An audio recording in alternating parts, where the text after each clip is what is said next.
fooyya'insi heeraa kunin maal of keessaa qaba maaltu jedhamee jira waan jedhu isin biraan haga'uti. Akkuma argaa jirtanii dookumentiin kun dookumentii akka malee guddaati. Dookumentiin kunin bal'aa fuula hedduu of keessaa qaba. 374 fuula 374 waan diqqamte argaa jirtanii 374 kunoo bakki kana yoo argaa jiraattan gubbaa mataarra 374 of keessaa qaba jechuudha. Kan hunda dubbisuun baay'ee rakkisa. Ana immoo yaada jalqaba jiru yaada maalii kaayoon isa kaawuduu gubbaattu bahe kana waan dhiyaaterraa isin biraan haga'uuti. Gaggabaabsee keessa fiigaa isin garsiisaa deema. Akkuma argaa jirtan dookumentiin kunin seensa kunin fuula jalqabaati. Fuula jalqaba irratti የፖሊስ ጥናት ኢንስቲትዩት qorannoo imaammata Itoophiyaattu dhiyeessee jira. Kun jechuun riippoortii qormaata isaatidha. Haga bahee turee jira. Amma mariifamni dhiyaatu malee Oktoobarii 2022 bahe wanni kun. Oktoobar 2022 kaammaan tanu dhageenye marii inni irratti godhamaa jiru. Marii waan kan gubbaatti godhamaa jiru kan irratti dhagama jechuudha. Namni dookumentii kan barbaadanii isin erguu danda'a keessan na barreessa. Argaa akkuma jirtanii wanni nuuf keessaa qabu kunoo waan akka kana paartii meeqattu qoodamee jira seetanii paartii afuritti qoodamee jira. Paartii afuritti qoodamee jira. Paartiin jalqaba kan inni dubbatu seensa barbaachisummaa waan kana wanni kun maaliif godhamee duubbee isaadhaaf kaayaa. Kaayoon waan kana maali mallattoo akkamiitiin haala gosa kamiitiin qormaati kun walitti qabamee jira. Eenyufaatu keessattuu hirmaatee jira. Qormaati kun qormaata saayinsawaati. Daataan akkamitti walitti qabame akkamiin xiinxallee godhamee fi kanaan walitti qabate jechuun hanqinnaa fi waan inni qabaachuu danda'u faayidaan isaa maali waan jiruu fi yaada jechuun rimii as duuba jiruu fi waan adda addaa ibsi jechuudha. Inni jalqaba 32 ta'ee jira. 32 jechuun kan dubbisee fixee jira qaam kan. Kan lammaffaa hawaasa adda addaa dubbisee jira waan kanaa fi waan isaan jejjedhanii bu'aan isaa maal agarsiisa hawaasi adda addaa maal yaada ka jedhu kana agarsiisa jechuudha. Kun ammoo waan jijjiiramuu qabaa ka heeraa jedhamu kanallee dubbisee fixee jira. Waan jijjiiramuu qabaa jedhanii isaan akkuma isin argaa jirtanii maali ka jijjiiramuu qabaa jedhamee hawaasii dubbifan waan jijjiiramuu qabaa jedha irra haasa'uu deemna haal sun jechuudha. Ka sadaffaa ammoo wanni isaan gaafatanii hawaasa gaafatan kan jechuun naannoo isaan keessa dhufanii warra gaafataman saba Itoophiyaa 83 keessa jiru keessa 41 gaafannee jedhanii kun warra gaafatame akkaataa isaan wanni ittiin godhanii ka agarsiisu jechuudha. Iyyeemiitu jira, Walitaa jira, Somaalee jira, Sheekoo jira, Shakkaa jira, Oyidaa jira, Oromoo jira, Oppoo jira, Nyaangaatoomii jira, Nuweeritu jira. Warri as keessa jira Nyaawottu jira, Majangiitu jira, Meenti jira, Kontaa jira, Komoo jira, Kambaatattu jira. Kafaattu jira, Harariitu jira, Hamareetu jira, Hadiyaattu jira, Guraageetu jira, Gosii adda addaa as keessattuu hirmaatee jira, Gediyoo jira, Gaamoo jira, Daawuroo jira, Dhaasanechiitu jira, Caarraattu jira, Beenshaangulee jira, Beenchi jira, Baskeettu jira, Benna jira, Aari jira, Arboora jira, Amaraa jira, Awwii jira, Afarii jira, Addis Ababaattu jira. Kun jechuun 41 baanan kan jechuudha. 83 saba Itoophiyaa keessa jechuun 41 jechuun 50+ dhiyaata, 50 dhiyaata, 50 dhiyaata, 50 guuta jechuudha. Sila 42 ol ta'uu qaba. 83 walakkaan isaa. Warri naannoo Tigraahii gosii sun tokkolleen keessa hin jiru. Gosii Benishaangulilleen hedduun as keessatti natti mul'atu. Walakkaan saba Itoophiyaa jechuun keessattuu hin hammatamne jechuudha. Kaan ammoo jechuun kun jechuun qaama akka malee bakka barbaachisaati. Waan jechuun yaada waliigalaa, yaada xiinxala sunii fi deetaa dhiyaatee kan cufaayyuu wanni eegi godhan dubattu murtii fi gorsii dhiyaachuu qabu maali waan jedhu. Kun jechuun yaada hundaayyuu walitti cuunfee falli ta'uu qabu, furmaanni ta'uu qabu maali ka jedhee agarsiisu jechuudha. Ingiliishiin inni ittiin barreeffame akka malee salphaadha. Guddoo dubbisuun nam hin dhibu yookaan ammoo dubbisuun akka malee salphaa. Ingilish akka malee salphaatiin barreeffame yaadii barraa'e ammoo akka malee irra deebi'aadha. Yaadii jechuun akka gaarii edit wanta natti hin fakkaatu jechoota isaan itti fayyadamanii fi haalli isaan ittiin barreessanii qophiin guddoo waan itti godhamuu danda'a jechuun jechoonni gaarii kan isaan ittiin fayyadamanii jecha afaan siyaasaa yookaan afaan seeraa natti hin fakkaatu. Dhukkuba heeraa fa'a jedha jechuun ani hin beeku.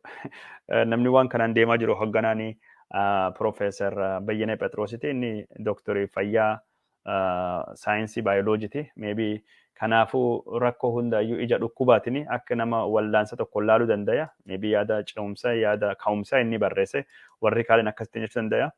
Ta'uu dandaya waan gosa sunii keessattuu argee jira Ingiliishiin ittiin barreeffame guddoo namallee hin dhibu irrallee yaadi baay'ee dedeebi'aa qabaa jechuudha. Kan eegii jenneen dubattuu gaafileen dhiyaatanii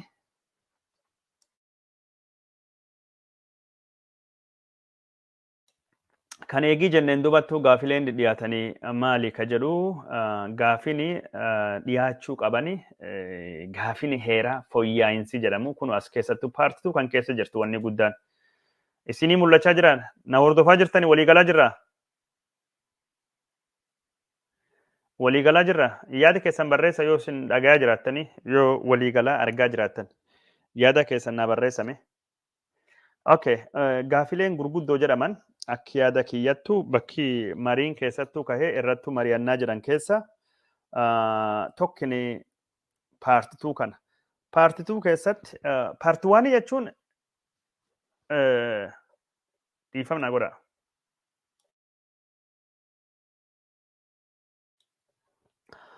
Paartiwaaniin kun haala odeeffannoon ittiin guurame deetaan guurame kun saayinsaa wadaa sirriidha maalii waan jedhu warra jechuun istaatistiksii warra waan kan beeku hadhiisuti warra waan kan xiinxalaate. Wanni kun bakka bu'aadha, wanni kun qabatamaadha, wanni kun saayinsaa wadaa, wanni kun sirriidha. Fedhii maalii ibsaa waan jedhu raashinaalii jennee kalee waan kalee as duubi jiru haasofne jirra warri waan suni qorata irra haasa'uti ana bira darbute. Ka jalqaba gaafiin gaafatamte gaafii kana heeri kunini jijjiiramuu qabaa waan jedhu gaafatanii jiran achi gubbaatti deebiin kennamte jirti. Heera kana fooyyeessuu qabnaa moo guutumaa guutuu keessa deebiin ilaaluu qabnaa ka jedhu. As gubbaatti fooyyaa'uu qabaa. Heerii akka jiru rakkoo hin qabu waan jedhu. Keeyyata fooyya'iinsi qabuttu barbaachisaa waan jedhu. Kan ammoo yaada wal dhaban yaada mirgaa bitaa fooyyaa'uu hin qabu, fooyyaa'uu qaba, jijjiiramuu qaba, kana jijjiiramuu qaba, kana ta'uu qaba, kun hin ta'uu hin qabu ka jedhu irraa haasa'e. Warri kunini yoo haasa'an ilaalchi warra akkamiiti? Boriin Itoophiyaa gaarii taati moo dukkana jedhee warri yaadu?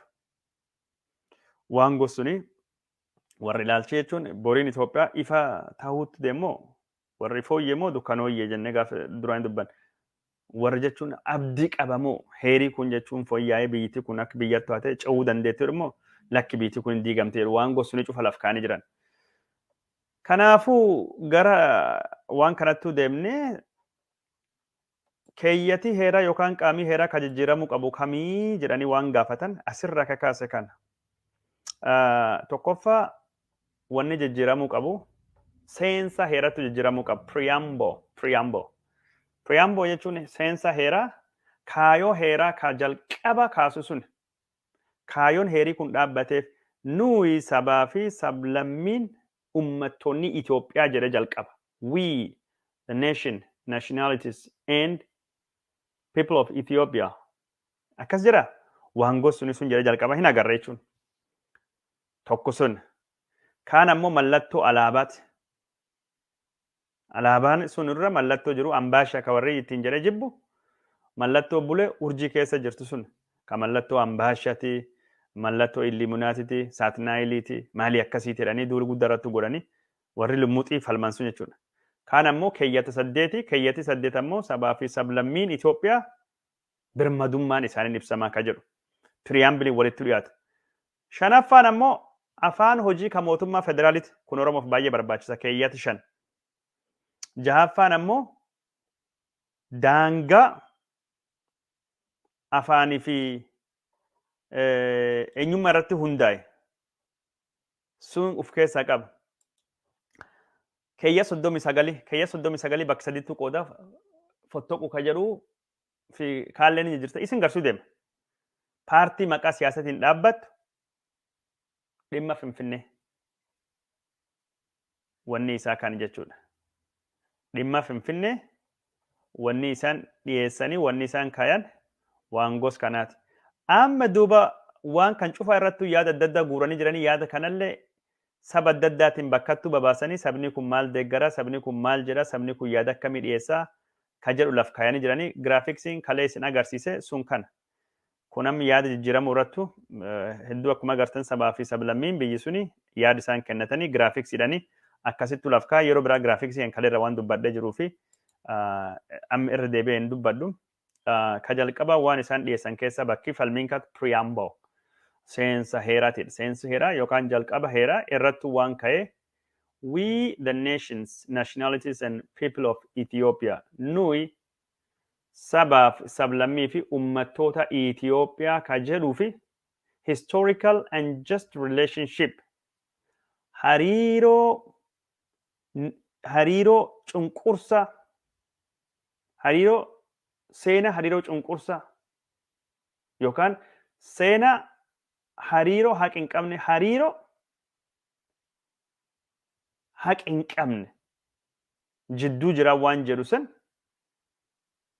yaadi sabni adda adda sabi isin agarsiisa saba 41 irratti hirmaate yaada kanaa fi yaada kennatan saboonni. Wanni kun nuyi sabaa fi sablammoonni Itoophiyaa seenaa cunqursaatti Itoophiyaa keessa jira ka jedhu Amaarii Awwiin ni falman. Amaaraa fi Awwii warra jechuun naannoo Amaaraa Awwii jechuun uummata Agoo jechuudha. By the way naannoon Amaaraa Agoo jettee beekamtii hin kennituun Awwii jettiin. Maali jechuun war kaallee Waagimraa jettiin. Lachuu Agoodha kaallee Qimaan jettiin. Maqaa Agooti yoo dhaabbatan tokkummaa qabaatanii tokko ta'uu beekanii Amaaraa nurratti kan nu caalanii nurra fincila waan ta'eef maqaa akkasiitiin yaamte. Awwii fi warri Amaaraa ni balaaleffatee. Kaan ammoo bakki bu'oonni uummata kamiiti beekta waan nama ajaa'iba. Aarii, Arbooree, Shakkaa, Hamar, Hadiyaa fi Gaamollee warri kunneen Itoophiyaa sabaaf sablammii waan jedhu hin barbaannu jedhanii yaada dhiyeessanii jiran. So warri balaaleffatan Amaaraa tokko, Awwii lama, Aarii sadii, Arbooree afurii, Shakkaa, Hamar, Hadiyaa, Gaamoo. Warri kun cuftinuu jechuun warri Kuushii warri Oromoo wajjin hariiroo guddaa qabu. Saba tokko yoo taate malee saba takka lama taate malee maqaan dadhabu kan cuftinuyyuu Oromoo wajjin hariiroo guddaa warri qabu warri Kuushii warri waan kan baay'ee deeggaru yoo Amaaraa dabarte. Maali wanni kun biyya qoqoodaa wanni kun tokkummaa Itoophiyaaf hin ta'u eenyummaa biyyaalessaa uumuuf nama rakkisaa. Kanaafuu jechi sabaa fi sablammootaaf uummattoota Itoophiyaa jedhu kun ummata Itoophiyaa waan jedhuun jijjiiramuu qaba. Isinii mul'ata dhiiroo argaa jirtanii? Akkasi jijjiiramuu qaba ka jedhu. Ummati Itoophiyaa, we the people of Ethiopia, we the Ethiopian people, we the people akka Ameerikaa jettu kana. Sabaaf sablammiin baduu qabdii warra jedhee falmuttu jira warri siyaasa Amaaraa kanattu jira. Garuu gara biraatiin ammoo yaada kana warri balaaleffatettu ni jira. Haala ammaan tan jiruuni heeri jijjiiramuu hin qabuu jedhan. Kan ammoo eenyutti jedhee Beenishaangul irraa warri dhufe, Oromoo irraa warri dhufe, Somaalee irraa warri dhufe, Komoo irraa warri dhufe, Kambaata warri dhufe, Hararii irraa warri dhufe, Guraagee irraa warri dhufe jijjiiramuu hin qabu haala ammaan tanaatiin turee itti fufuu qaba. Yaadi bakki lamattuu wal qoodee jira. Bakki lamattuu jira jechuudha. Warra jijjiiramuu qabeerutu jira, warra jijjiiramuu hin qabnetu jira jechuudha. Warra jijjiiramuu hin qabne jedhe Beenishaangul, Oromoo, Somaalee, Komoo, Kambaata, Hararii, Guraagee warri kunin haaluma ammaan tanaatiin itti fufuu qaba. Kunin rakkoon Itoophiyaa keessa jirtu sabaa fi sablammii mirgi isaa beekame waan ta'e waan akka malee biyya kanaayyuu jajjabeessee hawaasummaa biyya kana cimsee biyya kan jiraachisuu danda'e badii uumaatu yookaan balaa uumaatu hin qabu. Historical and just relationship ka jedhu kulleen dhugaadha. Seenaa haqattu seenaa dabettu jira, seenaa jallatettu jira, seenaa haqi hin qabnettu jira. Kun cuftinuyyuu hariiroon gosuun Itoophiyaa keessa durii hin jirti. Okay, kun jechuun waan rakkoo ta'u miti. Kanaaf adeemsa bar durii ka aadaa eenyummaa nama balleessu biyya humnaan jaaru aadaa tokko, afaan tokko, amantii tokko ka jedhu sun cufattu jira. Kun jiraachuun waan san hundaafiyyuu beekamtii kennaa. Rakkoon kalee turti sun beekamtii argachuun akka nu waliin jiran nu godha. Madaa walii rakkoo walii dhagahuun akkasittuu itti fufuun gaarii waan jedhu dhiyeessan. Bira dabarruti akkasumatti gabaabsee hedduu waan haasa waan qabuuf. Lammata national emblem alaabaa gubbaa ka jiru sun. Alaabaa gubbaa wanni jira alaabaan Itoophiyaa hin beeytanii bifisa. alaabaan kun bifa kiristaanaa bifa bataskaanaa jedhamee duri akkasiin jalqabee bara Minilikii duraallee ni jira tartiibatu jirame malee alaabaan jechuun magariisa boora diimaa kun magariisa doti keelloo diimaa alaabaan kun jidduu keelloo san gubbaa yookaan boora gubbaa urjiitu jira urjii iftu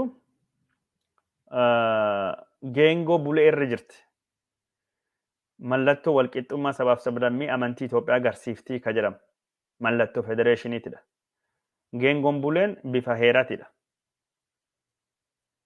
urjiin kallattii hundaanuu iftu jechuun kallattii hundaanuu wanni Itoophiyaan qabdu walqixaa'uu wal madaaluu qaba waan jedhudha kan gubbaatti jijjiiramuu qabaa ka jedhu harki 40 jijjiiramuu qabaa jedha 40 jijjiiramuu hin qabu jedhanii walqixxeetti qoodaman jechuudha. Eenyu jijjiiramuu qabaa? Ammallee as gubbaattu Amaaraa fi Awwiin Amaaraa fi Agoon jijjiiramuu qabaa jedhanii. Jijjiiramuu hin qabu ka jedhan ammoo eenyudha? Isaan argaa jirtan lala. Mallattoo sheexanaa agarsiisa. Itoophiyaa gargari qooda mallattoo sheexanaa agarsiisa. Kun Habtaamuu Ayyaalootidha. የሳትናኤል ምልክት የዲዮቅልጥያኖስ ምልክት የሌጊዮን ምልክት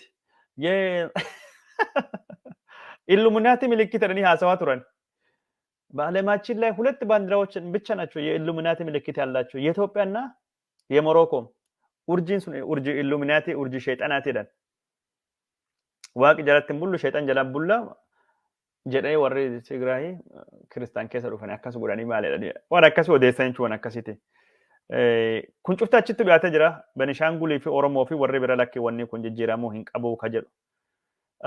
Somaaliin faati warra jechuun sirna duri cunqursaa finxaaleeyyii warra Abisiiniyaa nafxanyoota jechuudha kan balaaleffatu warrattu haa jijjiiramuu jedhu kanaafuu waan kan hin fudhannu. Seenaa Itoophiyaa kakalee ka cunqursaa ka humnaanii amantii afaan eenyummaa tokko san dabruu isa agarsiisaa jedhanii yaada akkasitti dhiyeessanii kun giraafiksiin kun haala gosa kanaatiin agarsiisa. Badaa miti wanni jedhamaa jiru yaadii gamlachuu dhiyaatee jira. Okay? Keeyyati 8 keeyyati kun maal jedhaa seetan? Birmadummaan Itoophiyaa sabaa fi sablammootaa fi ummattoota Itoophiyaatiin ibsamaa jira. Keeyyata seensa heeraa sanii wal fakkaata. Seensa heeraa Tiriyaamboo wal fakkaata. Keeyyati 8. Nuu sabaa fi sablammoonni Itoophiyaa waliin dhufne biyya Itoophiyaa dhaabne jedha. Birmadummaan Itoophiyaa sabaaf sablammoota kanaan ibsamtii jira wal fakkaata jechuudha.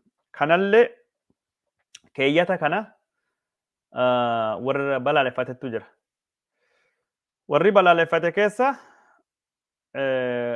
balaaleffate keessa bakki boonni Amaaraa ammallee asittuun argamanii warra deeggareetu jira. Kunillee jechuun bakki lamattuu qoodamanii jiran.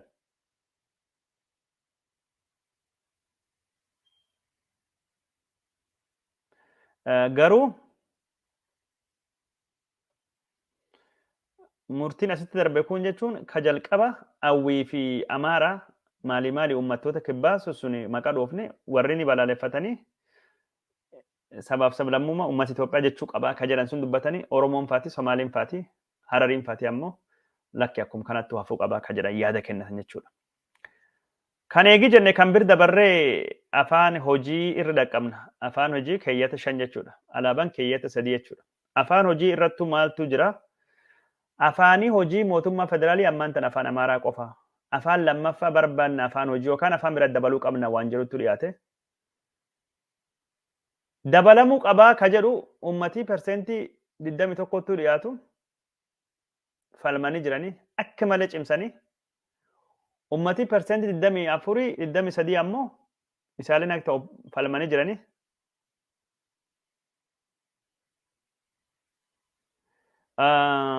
warri ammoo deeggaree 23 fi ka akka malee deeggaruu fi xiqqeessa ka deeggaru 23 24 meeqa yoo lakkoofsan kenne walqixxee qoodame jechuudha akka isaan agarsiisuu barbaadanitti ummatii persentii 44 balaaleffatee jira rifoormii afaanii persentii 44 ni balaaleffata yoo lakkoofsa kan walitti dhiyeessee dubbadhu ummatii persentii diddamii afur ida'uu diddamii shan 49 ammoo ni deeggara 49 ni deeggara jechuudha 49 ni deeggara 44 ni balaaleffata 44 afaan amaariffaa qofattu akka ammaan kana itti fufuu qaba 49 afaan biraa barbaannaa ka jedhudha. Keeyyatii heeraa kaafaanii kunini keeyyata shani jijjiiramuu hin qabu warri jedhee dubbatan keessa akkuma duratti dubban warri waan kana balaaleffatan harki guddaa warra Amaaraatidha. Harki guddaa warra Amaaraatidha. Warri ammoo deeggaran Oromoo, Somaalii, Affarii, Tigirinyaan ta'uu qabanii kan hedduun isaanii warruma jechuun sabaaf sablammii kana. Harki guddaa inni deeggare jechuudha. Afaan adda addaa qabaachuun kallattii paartiin badhaadhinaa dhiyoo kan lafkaa waliin deema. Ingilish illee itti dabalanne biyya kan keessatti afdaneessummaa baay'isuu deemna. Walitti bu'iinsi xiqqeessuu deemna. Wal dhageetti dabaluu deemna.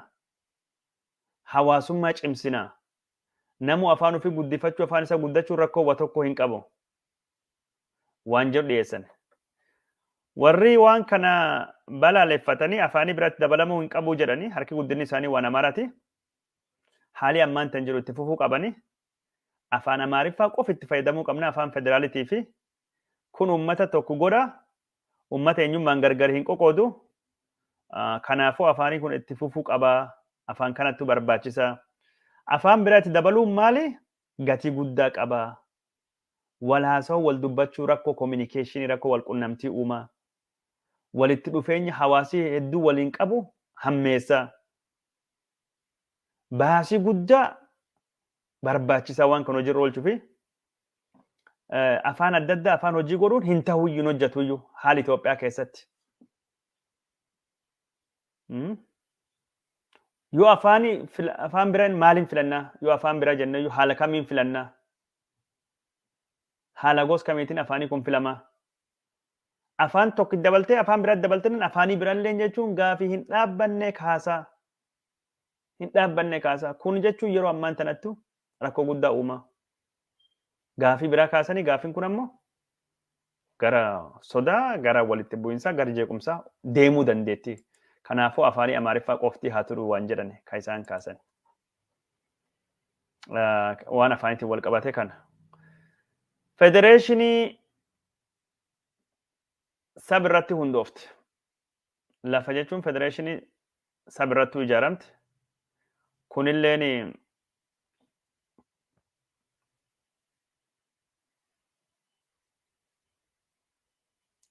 harki 54 haalli ammaan tan jiru kun hin ta'u federeeshiniin saba irratti hundoofte jijjiiramuu qabaa jedha.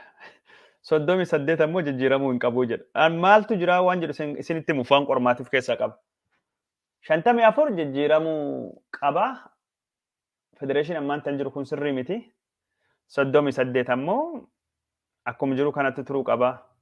Warri jijjiiramuu qabaa fi turuu qabaa jedhanii kunoo kana. Haalli isaan ittiin dhiyeessan. Saba adda addaatu jira. Akkuma argaa jirtanii jijjiiramuu qabaa akka jedhuuf bifi kun jechuun amaarii diimaa kana Affariin jijjiiramuu qabaa 77 78 Sidaamaan cufa caal 91 Oromiyaan meeqaa Oromiyaalleen kun 71 beek Oromiyaalleen achi keessa jirtu 23 illee haqtee jijjiiramuu qabaa fi guutumaa guutee jijjiiramuu qabaa yaadee luttu jira. Waan gosuuni jechuudha. Ka federeeshinii wanni keeyya 39. Keeyya 39tiin wal qabatee keeyya 39 jijjiiramuu qaba moo jijjiiramuu hin qabu ka jedhu fooyya'uu qaba ha jennuutiif akkamitti fooyya'uu qaba jijjiiramuu fooyya'uu waan jedhu irratti walii galanii jalqaba irratti akka dubballetti. Fooyya'uu qaba ka jedhu keeyyatti kan bakka sadiitti baasanii tokkini mirga afaanii fi aadaa ofii guddifachuu lamini mirga ofiin of bulchuu sadi mirga hiroo ofii ofiin murteeffachuu hanga fottoquu ka jedhu. Afaan ofiitiin fayyadamuu ka jedhu ofiin of bulchuu ka jedhu harki dhibba keessa 70 deeggara 30 qofatti dur dhaabbatachuun gar hundaayyuu irraa akka malee deeggarsa guddaa qaba. Akka malee deeggarsa guddaa qaba. Warra akka malee deeggaruu fi warra jechuun haqi ta'e deeggaruu gargari baasanii jiranii warri wani jedhu jira. Keeyyata 39 haga fottoquu ka jedhu sunin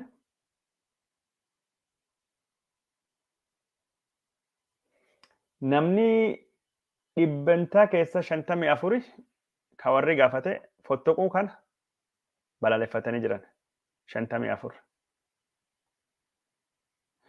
54 balaaleffatanii jiranii warri kaan jechuun deeggaran jechuudha.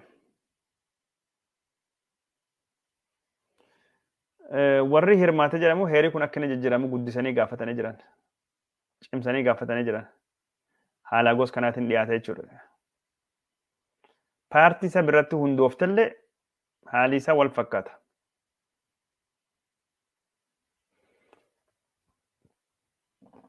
Warri Amaaraa paartii isa biratti hundoofte ni balaaleffatanii.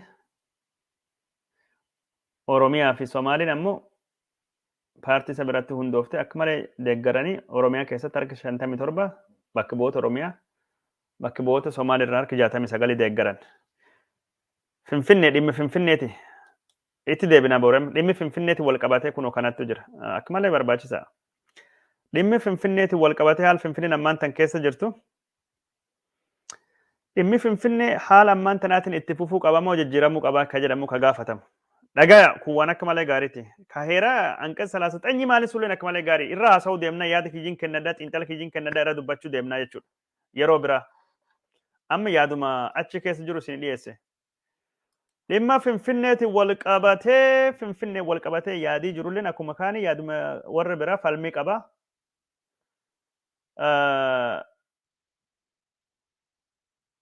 Magaalaa kan jedha. Finfinneen haala ammaan tanaatiin akka turtu deeggaranii jedhu warri guddaan. Bulchiinsa magaalaa federaalii jala jirtu. The city under the jurisdiction of the federal government. Finfinneen teessoo magaalaa federaalii jedha malee jurisdiction magaalaa federaalii jala jirtu heerii hin jedhu. Garuu warri bulchiinsa mataa ofii qabdi. Teessoo magaalaa federaaliiti jedha. Teessoo mootummaa federaalii jedha. Malee magaalaa federaalii hin jiru. Lafa federaalii hin jiru. Mootummaa federaalii bulchallee hin jiru. Garuu federaalii jala akka turtu barbaadaa jedha. Wanniin kunin. Namni hedduun jedha. Lakkoofsan gargar hin baasne. Asirrattuu Finfinneen akka bulchiinsi naannoo tokkoo jala galtuu hin barbaadanii. Jechuun kun Oromiyaa jalatti akka galtuu hin barbaadan jechuu sanitidha.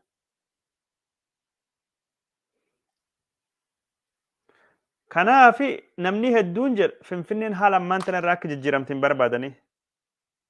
Haala ammaan tana irraa akka jijjiiramtu hin barbaadanii. Nama gaafatam keessa harki dhibbaa keessa 60 Finfinneen akka ammaan tana turuu qabdee. Garuu yaadii addattuu jira jedhu. Bakki kana. Bakki bu'oonni Harariitii fi bakki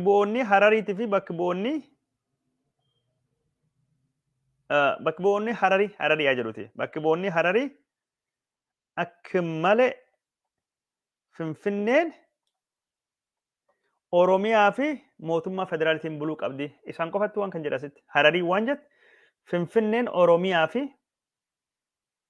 mootummaa federaalitiin buluu qabdi. Warri hawaasii Hararii persentiin 80% Finfinnee Oromiyaa federaalii waliin bulchuu qabanii jedhanii deeggaran. Warri Somaalii ammoo very good kun waan gaarii dhagaa. Warri Somaalii Finfinneen ka Oromiyaati. Oromiyaa bulchuu qaba.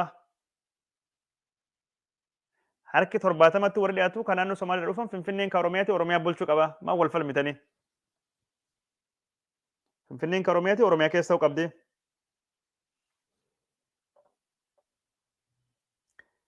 Warri Oromiyaa harki guddaan heerii jijjiirame Finfinneen Oromiyaa ta'uu qabdi.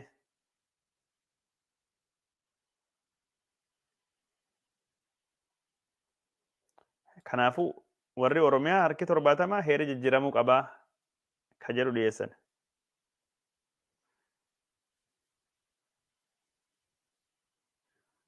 Yoo isin argaa jirtan jijjiiramuu qabaa jijjiiramuu hin qabu ka jedhu chaartii kana warra jechuun guddoo jijjiiramuu qaba jijjiiramuu qaba chaartii dubbisuun kun xiqqoo hin ulfaate jechuun asirratti bifi adda nama mul'atu isiniifillee agarsiisuu wanneen jettu jechuun kabarreeffama dhiyeessee jira.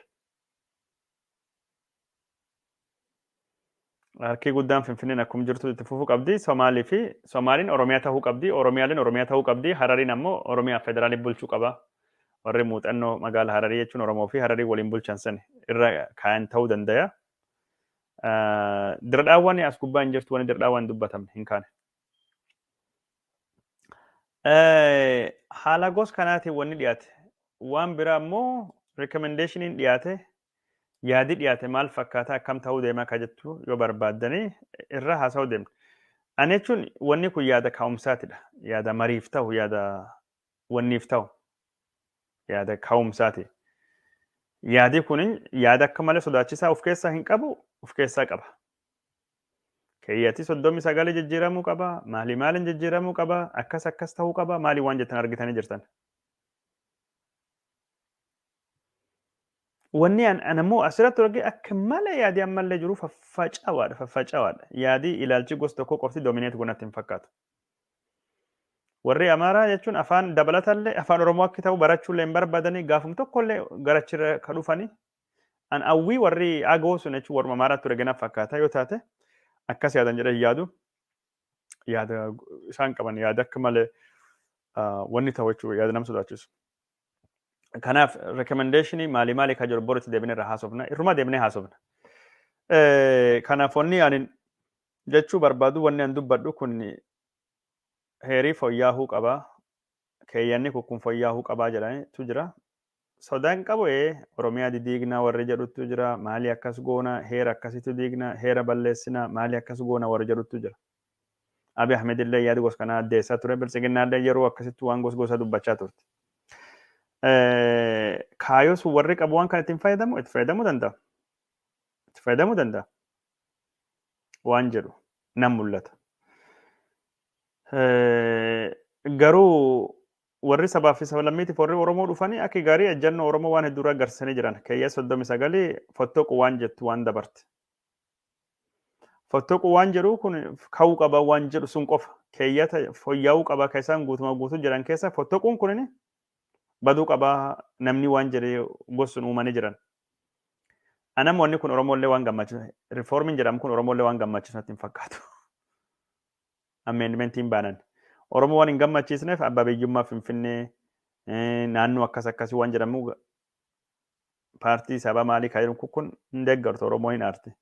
Amaarillee jechuun waan warri barbaadu akka isaan barbaadanitti heerii kun waan akkasitti ka'uu qaba waan akkasii baduu qaba heerii rakkoo kan jedhu heerii rakkoo hin jedhu. Heera fooyyessinaa jedha. Inuma jijjiirayyuu hin jiru fooyyessinaa warrillee waan gammadin sobu. An kanattu qaam tokkollee waan gammachiisu natti hin fakkaatu garuu qaam lachuu ni mufachiisa. Tenshinii biyya keessa jirtu ni babal'isanii hammeessa jechuudha. An kanaaf yeroo ammaan tanatti wanni kun ta'uun yeroo ammaan tanatti wanni kun godhamuun yeroo isaa waan eegas natti hin fakkaatu. Yeroo isaa waan eegas natti hin fakkaatu taayimingiin isa rakkoo guddaa. Kun yaada dhiyaate malee yaada kanaa ol jechuun heerii fooyya'uun adeemsa seeraa adeemsa heeraa hordofaa akka inni qabu namuu irratti walii gala rekommendeeshinii warra kanaa boriirra dhufnee haasofna maal akka isaan jedhanii amma yeroo nuun kenneef sanittu jira. Wanni anam dhiyeesse kun cuftuun yaadumarraa akkuma jiru isin dhiyeesse malee yaada kiyyaa miti. Kanaafuu hiikoo ittiin daballee xiinxala ittiin daballee wanni jira maali wanni garii kan keessa bubuusin jirti san isin biraan gahuu deema. An akka yaada kiyyatti wanni an jedhu yeroo isaa hin eegne yeroo isaan eegganne yeroo kanatti ta'uun sirri natti hin fakkaatu sodaan qabu sodaa qaba maal jennaan warri fedhii adda addaa qabutu jira warri fedhii gosa qabu waan adda addaa godhachuu akka isaan danda'anii ni mul'ata natti argaa jira kana keekee jira. Kaan ammoo akkuma kan lafa kaanii heeriin jijjiiramu kun yaada qormaatati maal jennaan heerii adeemsa ittiin jijjiiramutu jira. Adeemsi heerii ittiin jijjiiramu sun hordofamuu qaba sun jechuun faana deemuu qabanii. Heerii kun jechuun heera qofaaf yoo ta'an iyyuu waliigalteen Afrikaa kibballee waan kan gubbaatti hundaa'e sun ammoo hak tokkotti waliigaltee Afrikaa kibbaa kan hawaasa addunyaa duuba jira. Mootummaan kun akkanatti hin jijjiiru akka taphattu. Kaan ammoo aangoon OPDO kan masaraan isaan jaarrachaa jiran asirra dhufti. Oromiyaa masaraa ijaaraa fi jiran hin diigan waan diiganatti hin fakkaatu. Practically speaking masaraa guddaa akkas gajaarrata Shimallis keessa hin deemu caakkaa piroojeektii Abiyyiin achi keessa ba'ee caakka siin galu. Anam jechuun jalqaba waan kan polotikaa godhuu barbaade maaltu jira waan jedhu. Maali jechuun maaltu jira maaltu keessa jira waan jedhu. Isanummaa yaada mataa keessanii akka isin mataa keessatti uumtaniif isin dhiyeesse malee olola godhuu hin danda'e. Oromiyaa diiguuf maali akkas godhuuf maali jedhee haasa'uu danda'a garuu wanni as keessa jira maali akka namni wanni jedhu. Sodaan hin jiru sodaan hin jirti. Fedhiin Oromiyaa diiguu jiraachuu ni dandeetti. Fedhiin Abiy Ahmedii wanni ta'uu dandeetti. Amma jechuun pirezidaantii ta'uu fi Abiy pirezidaantii na godha maaliin hin barbaachisu maali waan jedhe hedduu hin garre. As keessatti hin gaggarre. Abiy illee caakkaa piroojeektii jersuu ijaarratee fidhata akka taphattu hin deemu. Shimallis illee pirezidaantii ijaarratee akka tapha keessa deemaa hin jiru. Wanni akka malee salphaa miti. Salphaa miti. Garuu yaada kana Oromoon gurra banattee ija banattee hordofuu qabdi. Hordofuu qabdi mariin irratti gaggeeffamuu qaba. Heriyyoo ka fooyya'aa taate wanni fooyya'uu qabu ka faayidaa Oromoo maali ka Oromoo miidhaa ka Oromoo fayyada maali waan jedhan haasamuu qaba. Haasan jiraachuun gaarii garuu callisnee ololaa qofaa miti. Ana kiyyattu jechuun OPDO yeroo hunda waan nutti himatti wa falmitanii wa balaaleffattanii malee hayyoonni Oromoo ka seeraa ka jettanillee ka Amaarallee xiqqoo tokko warri wayyaa qaba yaada alternatiivi ta'e yaada biraa hin dhiyeessanii maaltu ta'uu qabaa okay wanni biraa ka ta'u maali waan jedhan nama gaafatanii I think warri falman warri paartii ka Oromoolleen ka hayyootalleen adoo yaada alternatiivi ta'an dhiyeessanii akka malee gaarii naaf fakkaata jechuun falmuu qofaa miti yaada hin qabdanillee waan jedhaniif yaada ka'umsallee haa taatu yaada marii waan akkas akkasii filannoo lammaffaa waan ta'u yookaan ammoo kulleen hin jira waan jedhan akeeku godhuun gaarii. Wanni nu haasofne jechuun maali waan jedha maali what mootummaan maal jedhe maal of keessaa qaba ka jedhu haasofne maalii fi ka jedhu waa'ee ka jedhu haasofne. Intro keessatti waa'een kun deebitee jirti jechuun fedhii adda addaa ka warri heera nu diigaa jedhu ka Abiy Ahmed gammachiisuu barbaada akka inni jiru dubbadhee jira warra heera nu diigaa jedhu warri sun gammachiisuu akka ta'etu ni ta'a. Warri callisiisuuf garuu warri waan gammadu natti hin fakkaatu. Gaafii warri gaafatu akkasitti waan deebiseef natti hin fakkaatu. Lama. Oromiyaa ammaan tana Itoophiyaa nu bulchaa jira. Kanaafuu durii waan cunqurfamne mirgaa fi qabsaawaa jirruu fi Itoophiyaa diiguu barbaannaa fa'aa jechuun imalla fottoquu barbaannaa jennee Itoophiyaa irratti qabsaawaa jirra. Amma immoo Itoophiyaa nutti bulchaa jira. Itoophiyaan ijaarraa waan jedhu ka OPDO keessallee ittiin arga. Yeroon kunini hoggansi biraati. Yeroon kunini carraa biraati. Carraan kunin challenge namni jirtu kunin ammoo kallattii addaa barbaada. Kanaafuu Itoophiyaan harki keenya jirti. Itoophiyaa walitti qabnee ittiin Itoophiyaatti farsim ka warra jirsun keessattuu arginaa jechuudha. Wanni ammoo Abiy Ahmed ittiin deemaa jiru kun ammoo araara Tigraay illee gufachiisuu danda'a. Warra Amaarallee hin gammachiisu. Warra woboo ka gara araara dhufaa jirullee hin gammachiisu. Kana nan mul'ata. Waan daawwattan hordoftaniif hedduu isin galateeffadha. Sagantaan keenya kaardhaa kanuma irra deebinee naasofna kun ka jalqabaati.